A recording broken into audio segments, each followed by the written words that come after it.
All right, good evening, everyone. I think it's about time for us to get started.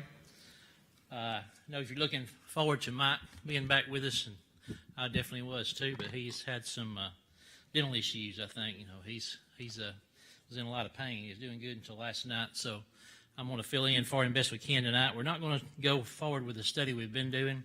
We'll get off and do a little something different that I had been talking about and thinking about a little bit lately anyway, and so give me a chance to try it out on y'all and think out loud, so follow along with me if you will. If you will, our text tonight will be in Matthew chapter 5, starting in verse 14, so if you want to be turning there, we'll get to that in just a minute. Before we start, I always want to begin with a prayer. Anyone know of any issues other than what we've mentioned this morning? Anything new that's come in? If not, if you'll bow with me, we'll have a word of prayer before we begin. Father, we thank you for today. Thank you for the Lord's Day, the opportunity we've had to come to worship you.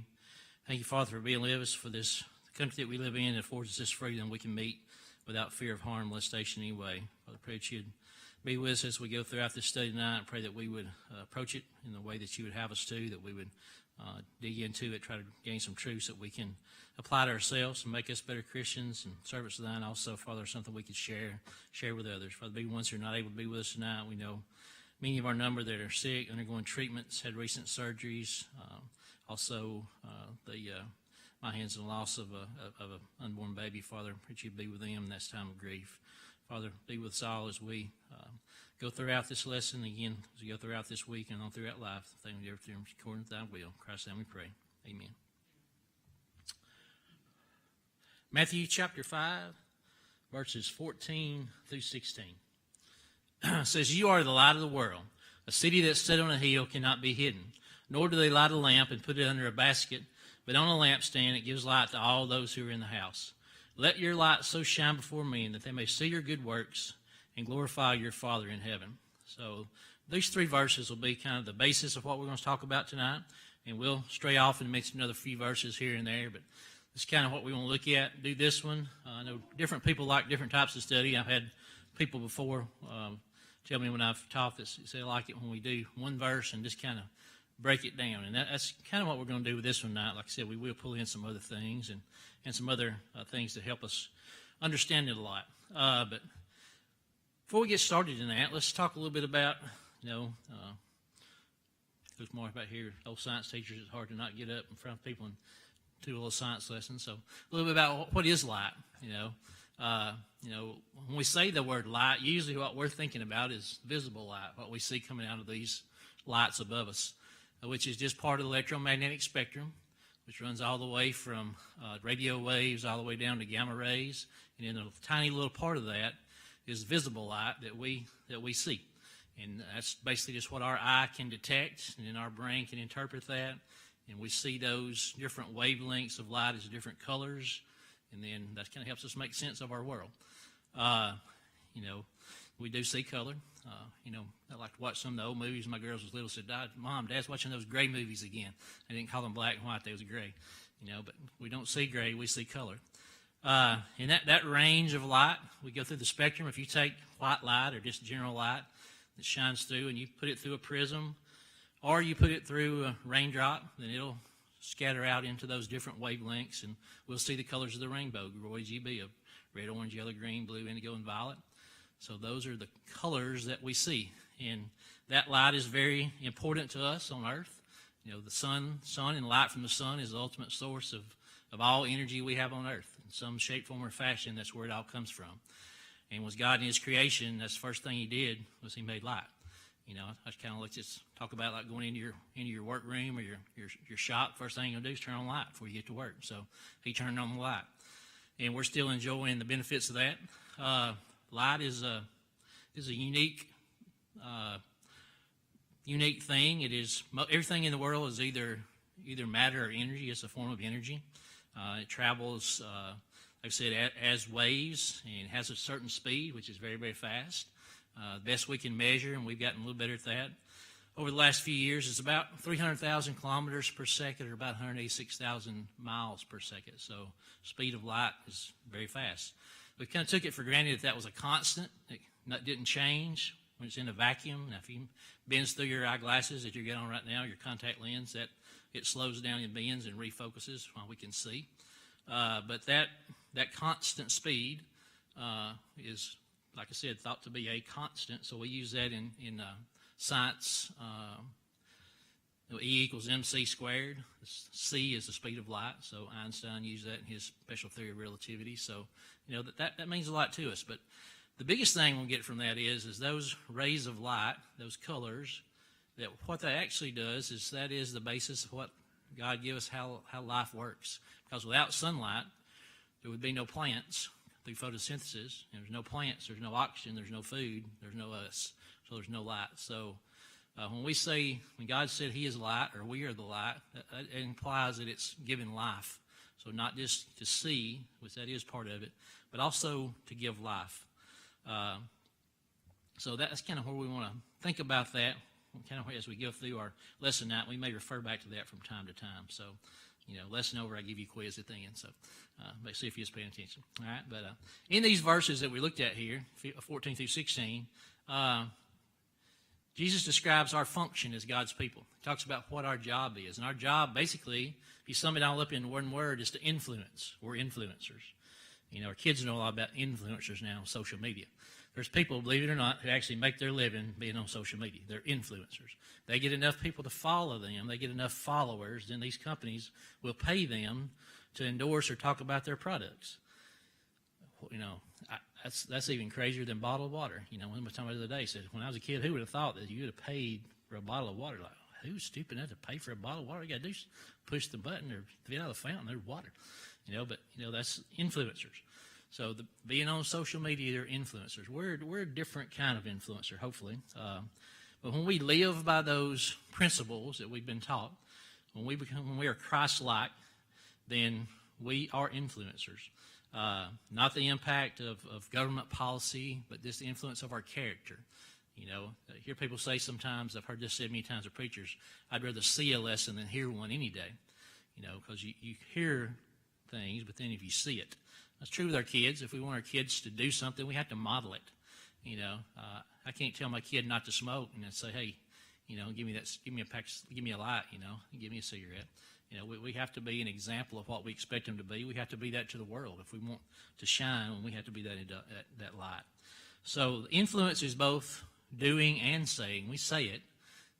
We're supposed to say it and talk about it, but also just do it. So God introduced light into that dark world when he first started his creation, that first creation of physical light. But the next light of that was when he sent his son. That was the next light that he sent into the world. So look at John 8, verse 12 says, I am the light of the world. Whoever follows me will never walk in darkness, but will have light of life. So exactly the same choice of words. He states here that we as his people are the light of the world. He was that when he was here. Now he's gone. We are. What does the word Christian mean? Christ-like. So if he was the light and we're Christ-like, then we have to be the light. Okay. Now we're not the sun. We talked about the sun, but we are the moon. Okay. It's not as light on a moonlit night as it is during the daytime, but when there's a big, good full moon, you can see pretty good outside. So the moon reflects that light from the sun. So that's us. We reflect the light from God, from the sun, S-U-N. We reflect that, and then people see that sun in us as moonlight shows where the sun comes from. So a lot of analogies there between nature or science and what he's talking about here. So let's break it down a little bit. You are the light of the world. This one statement should make us rejoice because of our situation in the world. We should be happy about that. We're the light of the world. Okay, so that is a heavy responsibility. Paul told the Ephesians, for you were once darkness, but now you are the light of the Lord, Ephesians 5:8. He also told the Colossians in 1:13, he has delivered us from the power of darkness, conveyed us into the kingdom of his Son of love. So Jesus' words here are used to describe not just our position, but also that responsibility that we have. The world has to see God, and the way it sees that is in us. And we can preach it, and we should talk about it. But the biggest way to do that is through our influence, through letting people see him in us. I like to tell stories. I told this one to somebody recently. I think I was told to Matt Hupel. But when I was coaching track, years ago. A friend of mine, Clayton Campbell, was a track coach at Cold Springs, and he was down at one of our meets. And Clayton was an older fellow, about my age now, I guess, or a little older, but several years ago. But he always did a great job and had a good track team. But one day he was there, and first meet of the year, and he had this one boy, was tall, good-looking, athletic boy, and he was just real impressive, with his athletic ability. But not just that. I was the starter, so I got to see all the kids and then see them as they started and as they finished. And he was always encouraging everybody, just great sportsmanship, just everything you'd expect to see. And I saw Coach Campbell in a few minutes. I said, Coach, I just want to tell you something. I said, I'm just real impressed with your boy there, with your athlete. And I said, he's a awesome athlete, but I said, this seems like a really genuinely good kid. He said, oh, you wouldn't believe it. He said, he is awesome. So he's changed the culture of our whole school. He said he is just a light to everybody around. So he leads by example, and the kids won't do anything. They won't use bad language around him because they know he'll call them on it. He'll point it out and say, don't be talking like that. He doesn't do it in an ugly way, but he makes them be accountable that if he's around, they're going to be in his influence, in his sphere of influence. So that's what we're talking about here when we talk about letting people see Christ through us. We don't have to go around with a big shirt on it says I'm a Christian. Okay, they can tell by the way we act, by the way we conduct ourselves, and that's what we're supposed to do, is let the world see God in us and through us. Again, we notice here that this is not a command. He says you are the light of the world. He didn't say you must be the light of the world. He said you are. So it's just a statement of fact. We are the light of the world. And like it says in verse 13, the word you there emphasizes the sentence you and you alone. As God's people, we're a reflection of his light in the world. And the question that brings us to next is, will we let our light shine or will we hide it? Okay? And I think we're guilty of doing that sometimes, especially as young people, as kids. And it's true of us as adults too, but, especially kids, they want to fit in. They want to be accepted by their peers. And that peer pressure is a big thing. It's why it's good if you can get them in a group where there's positive peer pressure. And they say if you can tell where you're going to be by who you spend the 5 people you spend the most time with is a direct reflection of where you're going to end up. So be careful who your friends are. But that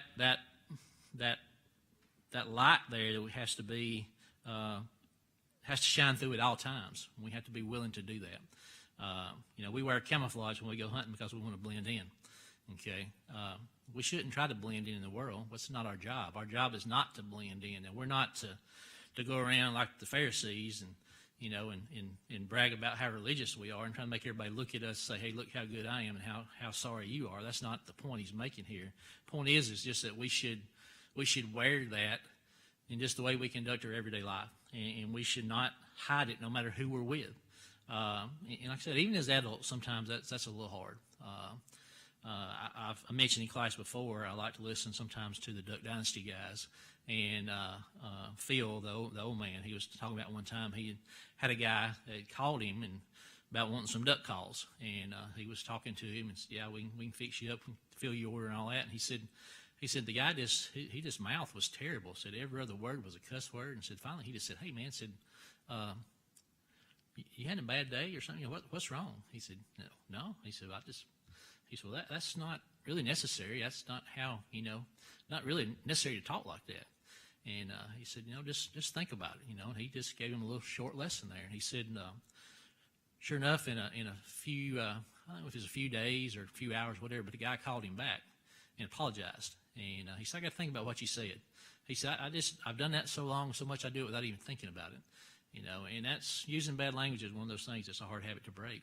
And he said eventually we talked there for about an hour on the phone and said it wasn't long until he drove up to my house one day. So he drove all the way from somewhere down Alabama, Mississippi, Georgia, somewhere here, all the way to Louisiana to his house.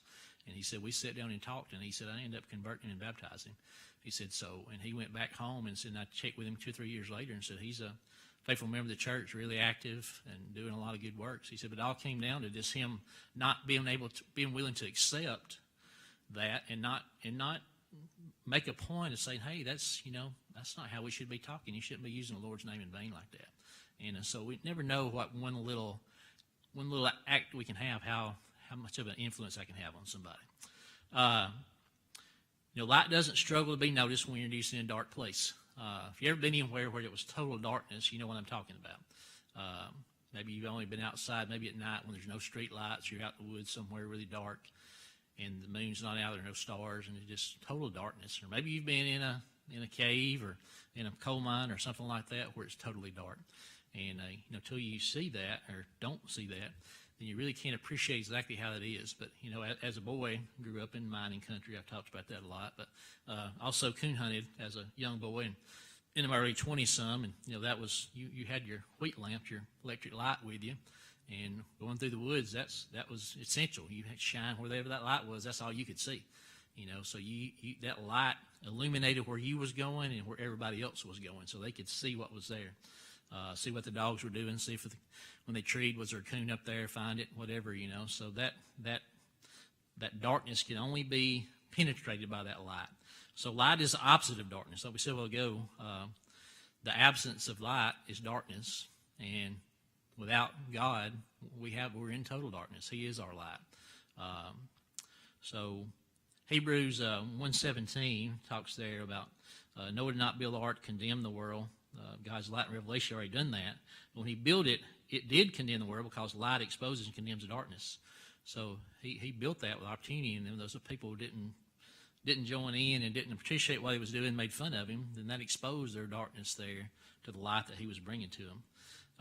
But we don't strive to coexist with the light. We just let our light shine, and we try to put away the darkness wherever we go. And you don't have to have, so my light's not as bright as somebody else's. Well, if it's towards total darkness, any light's a light, okay? And it'll all help. And the more you burn that light, unlike a candle, the brighter it's going to get. The more you use it, the brighter it'll get. Our lights are meant to shine. A city that's set on a hill cannot be hidden. You do not light your lamp and put it under a basket. Jesus' words in this clearly shows that we shouldn't take that monastery approach to life, where we're going to go hide ourselves away in a church building or away from the world, hide out, feeling superior to everybody else. We got to get out there in the world where the darkness is in order to do our good. They must be willing to fulfill our purpose as lights. But we have to be careful when we do this and be sure that we don't, human beings, we kind of tend to get big on ourselves, and we got to be careful that visibility is not about us, because more people brag on you. That's human nature for some reason. When we get bragged on, we kind of start feeling full of ourselves.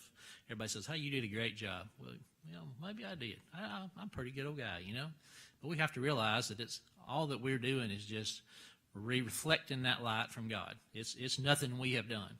And over in the Bible, we see that God chooses the small things, the small people, to do great things. I don't know, it wasn't many years ago. I struggled with this for years and years, and it finally dawned on me, why did God pick the Jews? Man, they were the most weak-kneed, backsliding. He could have picked anybody else. It seemed like every time he turned around, they was getting in trouble.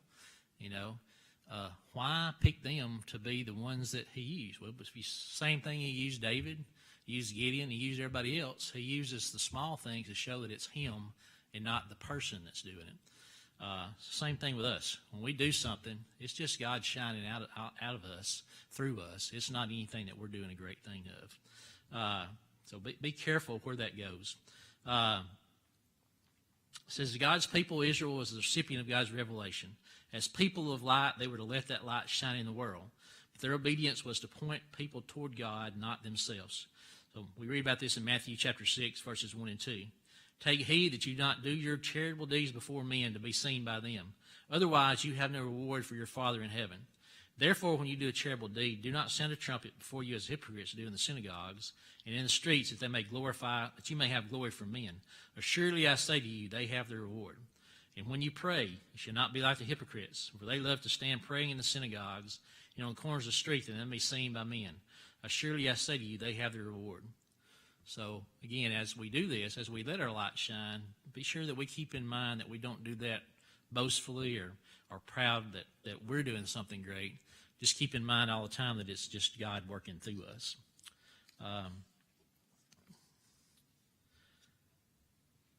So it brings us to our second point. What is the purpose of our light? You know, we could list a lot of things. These list a number of things that physical light does for environment. We listed some of those already. But our world could not exist without it. Without that spiritual life that's flowing from our life and God's people, only has one purpose, that they, the world, may glorify your Father who is in heaven. So the reason we do those things is to show people God. You know, a lot of people have never seen what that looks like, you know.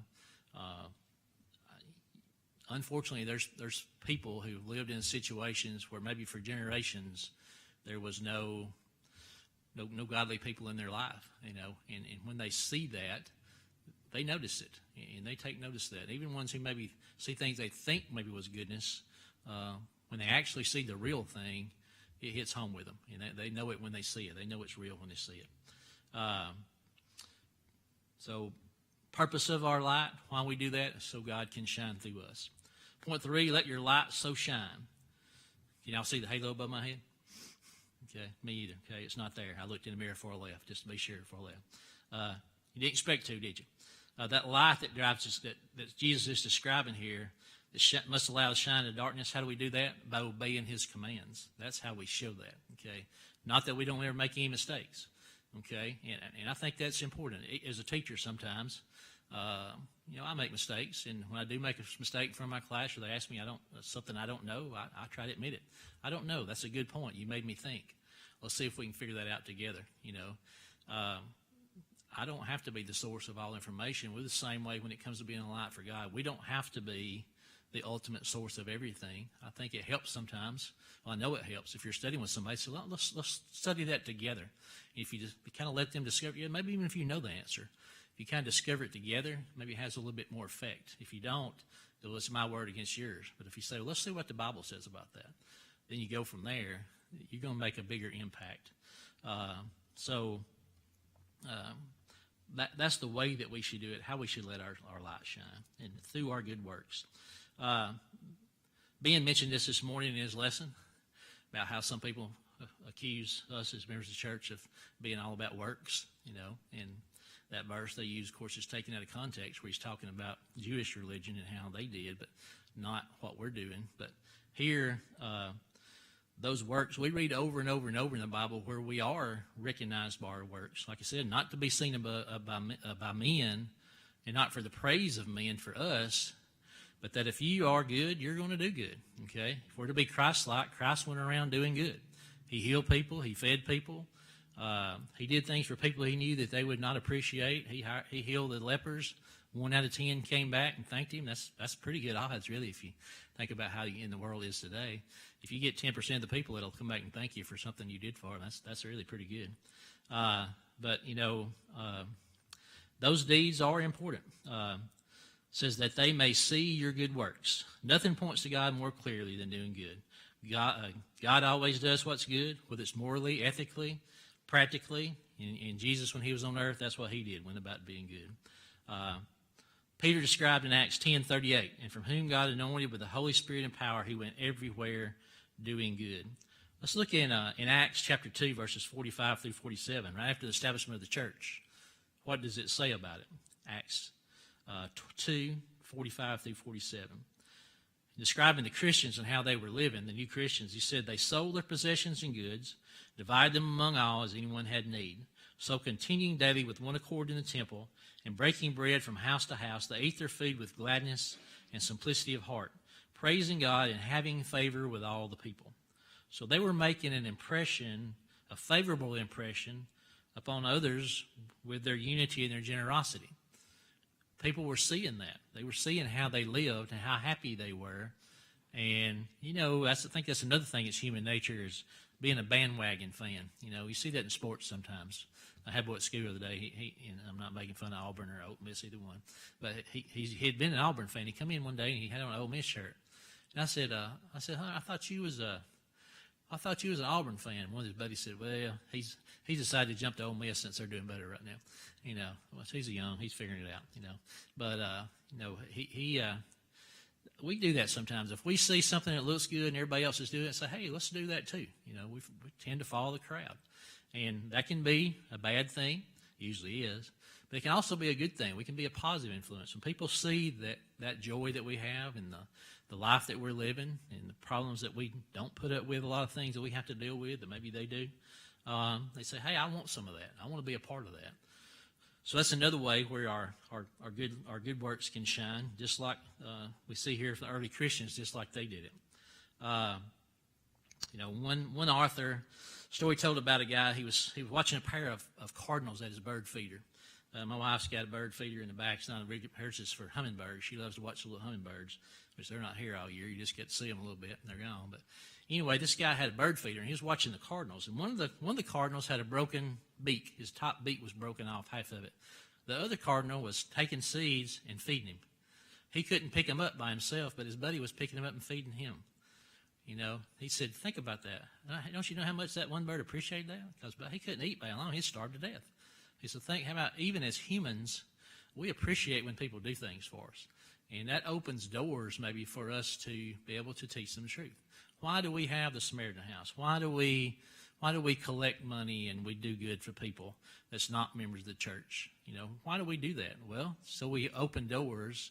We kind of soften their heart a little bit. We form a relationship with them where they'll be more receptive and willing to listen to what we got to say. Where if we just walk around and talk about how great we are and how great God is and everything, but we don't do anything to help their earthly needs, their physical needs, they're not going to be near as welcoming to help to hearing what we can do for their spiritual soul. Jesus did that all the time. Like we said, he healed people, he fed people, all that. One, partly to prove that he was who he said he was, but also just to make them see that he cared about them, that he loved them. They say that as teachers. We've told that from an early time on. If you're trying to get through to your students, you got to have a relationship with them, and that they don't care how much you know until they know how much you care. If they know you care about them, then they'll work for you. Same way with coaching. If those kids know that you're in their corner and you'll fight for them, then they'll fight for you and give you everything they got. And that's the same way, same human characteristic we see here. As far as that good works word is used, Paul used that term, good works, 8 times in his letters to Timothy and Titus. So if he used it that much, if it was that important for him to use that much with those 2 young preachers, it must have been important. It was vital to these evangelists to urge the members of God's church to practice and maintain that habit, that pattern of doing good that Jesus taught them. If they didn't learn to do this, then their light was not going to shine. Titus 3:8 says, this is a faithful saying, and these things I want you to affirm constantly, that those who have believed in God should be careful to maintain good works. These good works are good and profitable men. What have you done for others that would point them to God? So a question for us to think about there. Okay, what have we done for somebody that would point them to God? Okay. Going back to what we said a while ago about letting your light shine and not hiding it. People see us, people watch us more than we think. I think I've told this story in this class before, but I went back. I'm 7 years older than my middle brother, 9 years older than my baby brother. But I was in college and went back and started coaching at my old high school when they were still in school. And my middle brother was a very good athlete, big boy, really good football player. But he was a little hard-headed and still is. But I was getting on him about being a good example, acting like he's supposed to act and those kind of things. I said, these younger kids are watching you. He said, I don't want to hear that stuff, So we went over to eat pregame meal on Friday before the game. And all the football players were sitting in there. And the lady that owned the restaurant, she had 2 little boys in elementary school, like first, second grade. And I was sitting at the table with my brothers. And one of her little sons come up over there with a piece of paper and gave my brother and said, can I have your autograph? Oh, you're talking about, it just hit him. And when that boy did that, he looked at me and we locked eyes. And I was like, I told you, they're watching you. And I said, to you, to them, you're just like an NFL player or whatever, but they get to see you in person, so they even think you're more of a hero to them. They see you out there on Friday nights getting your name called. They look up to you, so be an example. Let your light shine for how you should be. You got to set that example and establish that culture. And sometimes like Peter, on the night that Jesus was arrested, Peter was real impetuous, of course, and as I said in class one time before I read, he said he had a foot-shaped mouth. He was always putting his foot in his mouth. But, that night he told Jesus, I won't deny you. Well, He wanted to be close to him, but he didn't want to admit that he knew him. But over and over, people said, I know you were with him. I recognize you. Your speech, the way you talk, I know you're one of them. He didn't want to admit that, okay? He was trying to hide his light. Happens to us sometimes. I think we do that same thing. And what light are we shining? This hit me back. It was not this fall, but last fall. But I was coming home from school, was home from work as I do in the afternoon, and when you called and said, hey, we're going to have spaghetti tonight, or what do you think about having spaghetti for supper? Sounds good, okay. She said, okay, I knew there's a catch, so will you go by and pick up the stuff? So you go by Walmart, so what do you need? I need noodles, I need hamburger meat, I need the whole deal, okay, all of it. So, all right. So if we want to eat, I got to go by. So I go by, and I'm getting it, and I'm in line, and lines are long, and I look back, and there's a lady behind me, and she's got a grocery cart. I mean, it couldn't hold anymore. It looked like she was about to start the Oregon Trail. I mean, she had about 5 or 6 gallons of milk, meat, bread. I mean, all the essentials. And she looked at my buggy, which I just had a little bit of stuff, and she said, looks like you're having spaghetti tonight. And I said, yeah, I think so. And I said, looks like you're feeding a bunch of boys. And she said, yeah, I am.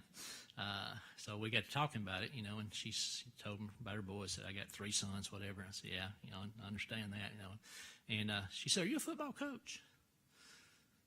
And I froze. I thought, why did she ask me that? What did I do or say? I didn't have on a whistle around my neck or the shirt that said UNA or Mars Hill or Alabama or anything. I don't know my clothes, but somehow she figured out that and I said, well, I used to be, ma'am. For about 25 years I did coach football, so I don't now. But she got to talking, but she was interested. My oldest boy, he really wants to play college football. So she was looking for something. She thought she had found somebody. For some reason, I was giving off that vibe that I was a football coach, and she was looking for somebody to help her boy. She was looking for information. And I thought about that, and I still don't really figure to know how she knew that about me, but she did. But then also I figured, why did she ask me that? Why did she not ask me, are you a Christian? Why was she not looking for that? And I could have asked her that for her, So, we never know what light we're shining, but we're shining one, whatever that is.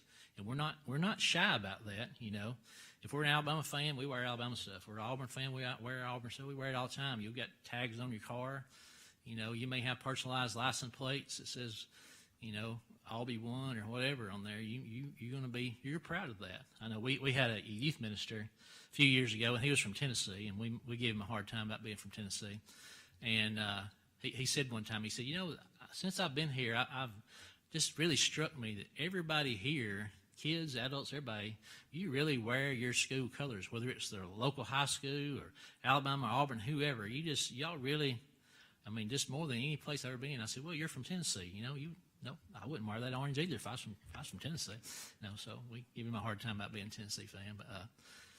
But we're not shy about sharing, and we'll talk football with anybody. You mentioned, hey, how'd the team do Friday night or Saturday?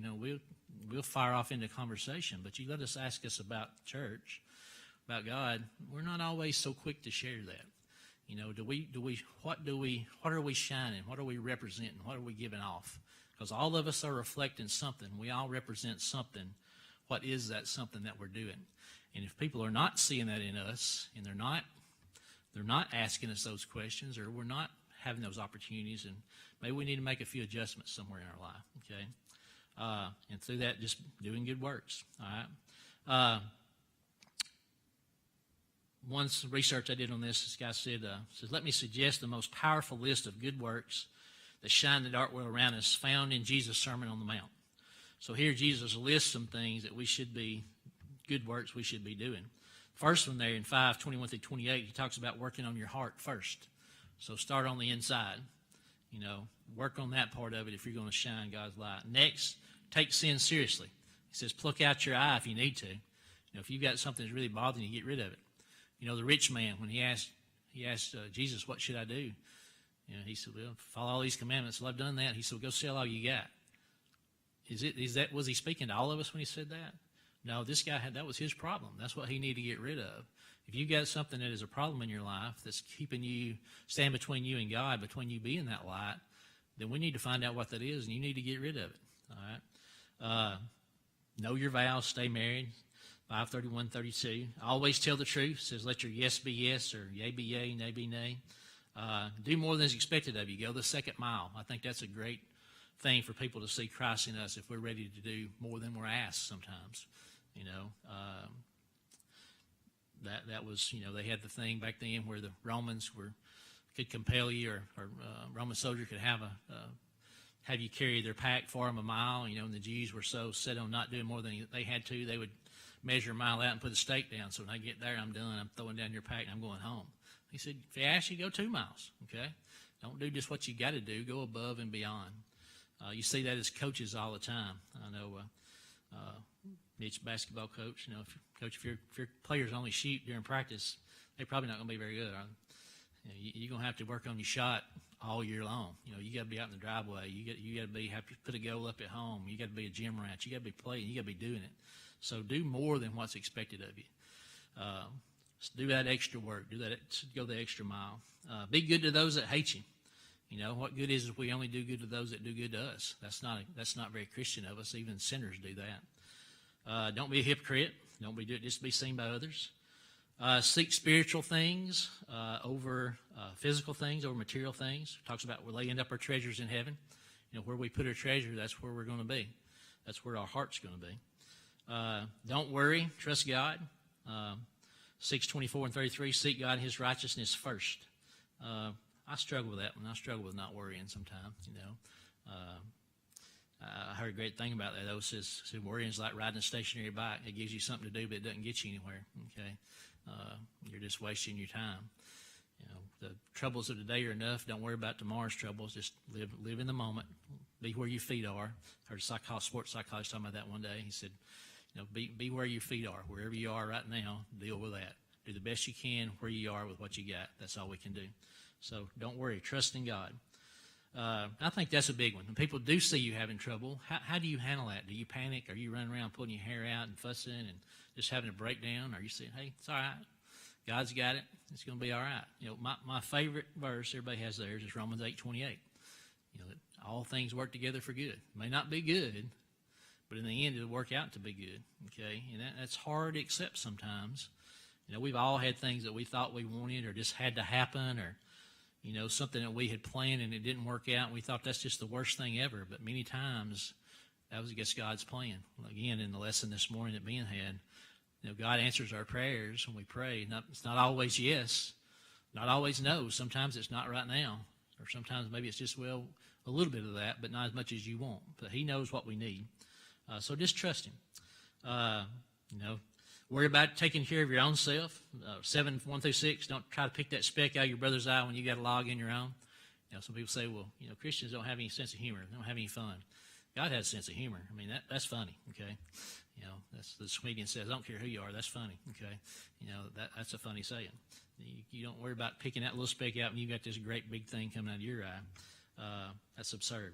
Ask God for everything you need. If we don't have, because we don't ask, or we ask wrongly. So follow where the truth leads you.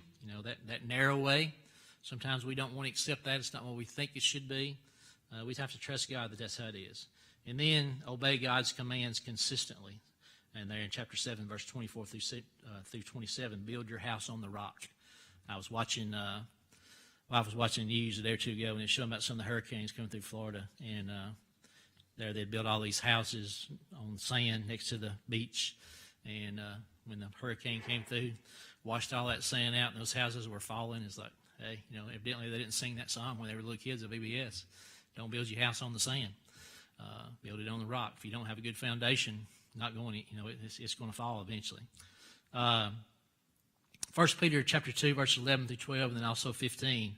Says, Beloved, I beg you as sojourners and pilgrims, abstain from fleshly lusts which war against the soul, having your conduct honorable among the Gentiles, that when they speak against you as evildoers, they may by your good works which they observe glorify God in the day of visitation. For this is the will of God, that by doing good you may put to silence the ignorance of foolish men. Again, talking about good works. So when we say, or people say, works don't have anything to do with it, it's just all faith. Too many times in the Bible we see works. We are to do works for the right reason. And then that last one, talking about songs we sing in VBS. This little light of mine, I'm going to let it shine. Okay. Not going to put it under a bushel. Okay. That song, we all remember that one. That's the end of this verse here we read. It says, nor do they light a lamp and put it under a bushel or under a basket. So looking at verse 15 there where it says that, Jesus states the obvious. No one intentionally hides a lamp under a basket. That defeats the purpose and plan of the light. If you've got a light, it's to be shown. It's put it on a candlestick, it says, on a pole, something that's going to elevate it so it can do its work. Not going to put it underneath anything. So that's the other half of Jesus' command here. Must allow my light to shine by not allowing it to be hid under a basket. Going close to the end of our time. So let's look at a few ways that we can hide our light. What's some things we can do that hides our light? One of them is hypocrisy. Saying one thing and doing another. That hides your light. That will cover it faster than anything. When you don't live when you don't walk, you talk. People see that right away. If you do it insincerely, if you do something because you have to do it, when girls was little, they'd fuss or fight, and I'd say, tell her you're sorry. I'm sorry. That's not an apology, okay? You did it because I made you do it. Say it like you mean it, okay? Mean it. So we have to be sincere in what we do. Don't be hypocritical about it. Again, Matthew 23:13-15. But woe to you, scribes and Pharisees, hypocrites! For you shut up the kingdom of heaven against men. For you neither go in yourselves, nor do you allow those who are entering to go in. Woe to you, scribes and Pharisees, hypocrites! For you devour widows' houses, and for a pretense make long prayers. Therefore you will receive greater condemnation. Woe to you, scribes and Pharisees, hypocrites! For you travel land and sea to win one proselyte. Then when he is won, you make him twice as much a son of hell as yourself. So again, we're warned. He warns over and over about being hypocritical. The next one, probably one of the biggest ones, is fear. We're afraid. Okay, fear is opposite of faith. Everybody's been subjected to this. We've all been afraid at one point or another. And I'm talking about fear of doing the right thing or letting your light shine. Again, we talked about Peter. He had that opportunity to let his light shine. He didn't. He was afraid of that words of the servant's girl. He was afraid of the darkness. When I was a little boy, I was afraid of the dark. I'll admit it. Okay. I hated to be out in the dark at night. It was just, like I heard later, so I'm not afraid of the dark. I'm afraid of what those things are in there that I can't see. That's what I'm afraid of, But then as I got a little bigger and got used to being out there, I kind of liked it. But when I was little, I did not like the dark. Okay. So that fear of rejection, fear of people making fun of us, of not accepting us, we shouldn't fear that. We should embrace it. We're told to count it as joy when people persecute us, because if they're persecuting you because you're doing good. You're being like Jesus. He said, if they've hated me and they persecuted me, don't think you're not going to be persecuted. It's going to happen. So we should expect a certain amount of that. If we're not getting a little of that, then we're probably not doing all we should do. If nobody is kind of giving us side eye or kind of, making fun of us in some shape, form, or fashion. I remember as a kid one time, and I was, mother and daddy, grandparents raised me right and go to church, but this one kid one time, he called me preacher, and he was making fun of me for going to church, trying to do right. So he called me preacher, and that was his kind of a dig there of you think you're better, or you trying to be a goody two-shoes or whatever, that shouldn't have hurt my feelings. It should have made me proud, but as a young kid, it did bother me a little bit, So in the world, we should expect a certain amount of persecution. We should expect people to try to put our light out. But don't be afraid of it, because, we know the end of the story. We know who wins, okay? We all love a good movie. All love a good suspense or thriller or whodunit or whatever, but, you watch till the very end to find out who did it. What was the ending? I like movies with happy endings. We know the happy ending of us. Jesus wins. God wins. We know the end. We know what side we want to be on. So don't be afraid of it. And also the compromise or worldliness. 1 John 2:15-16 says, do not love the world or the things in the world. If anyone loves the world, the love of the Father is not in him. For all that is in the world, lust of the flesh, lust of the eyes, or pride of life, is not the Father, but is of the world. So letting worldliness or compromise can also do that to us. Rudeness can hide our light, put it under a bushel. It says, walk in wisdom toward those who are outside, redeeming the time. Let your speech always be with grace, seasoned with salt, that you may know how you ought to answer each one. You know, it's easy to give a little smart remark sometimes to somebody. Sometimes they deserve it, maybe. Okay, but you know, we should not return evil for evil. You know, we should return good for evil. There was a boy. This was not after I finished and played football, but some buddies of mine were still playing. But there was another player that we played against when I was still in school. He was a really good player, and we ended up beating him my senior year. The next year, they beat my old high school, and I noticed during the game there was some little extracurricular stuff going on, maybe in the pile or between plays or whatever, and then it stopped. And so after the game, I asked some old teammates. I said, "What's going on between y'all and the Brock boy?" I said, "We was trying to make him mad. I said, we was give him in a pile. We might give him a little elbow or pinch him a little bit, or say something to him, and how'd you like it or something, trying to trash talk him." And he said he'd just smile at us and say, "God loves you and I do too." He said, "What are you supposed to react to that?" So they quit. He said, "We quit doing it," and they ended up winning the game. So how do you respond when somebody does something bad to you? Do you respond in kind, or do you come back with something nice? And that's what he did, and it worked for him. And we can see that ourselves. So being rude, somebody's rude to you, maybe they're just having a bad day. Give them a little space, give them some leeway there. Then a lack of joy. I think that's a biggie. In John 16, Jesus told his disciples that he would give them a joy that the world did not have and could not provide. Do your neighbors see that in you, or do they see a murmuring, grumpy person with a bad attitude who life turns them off? Again, if that's the light we're shining, people say, if that's what it's like to be a Christian, I don't want to be that. But if we're happy and we have a good attitude about things, and we smile no matter what the world throws at us, and we react with that faith that we talked about a while ago. We have joy in all things. Christ said, "Count it joy when you're persecuted." So when you suffer. So if we do that, then that's letting our light shine. That's not covering it up or hiding underneath a bushel.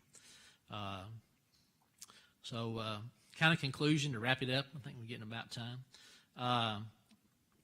Says, is your light shining in a dark world? We are the light of the world. This is our purpose. That's our reason for being here. 1 Peter 2:9 says, but you are a chosen generation, a royal priesthood, a holy nation, his own special people, that you may proclaim the praises of him who called you out of darkness into his marvelous light. If you're not a Christian, how can you lead others out of darkness? If you're not the light, how can you be that light to others? So think about that. Apply it to ourselves. How can we be a better light? How can we be a better reflection of Jesus in the life that we should live as Christians?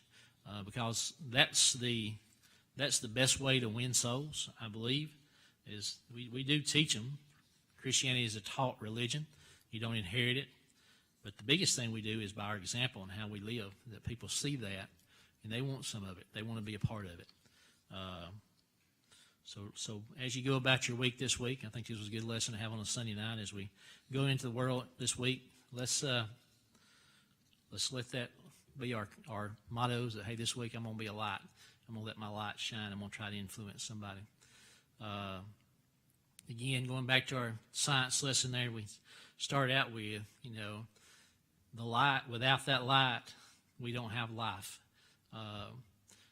Plants use that light to make food, and they also give off oxygen. Okay, they take carbon dioxide, our waste products, and water, combine that with some sunlight energy.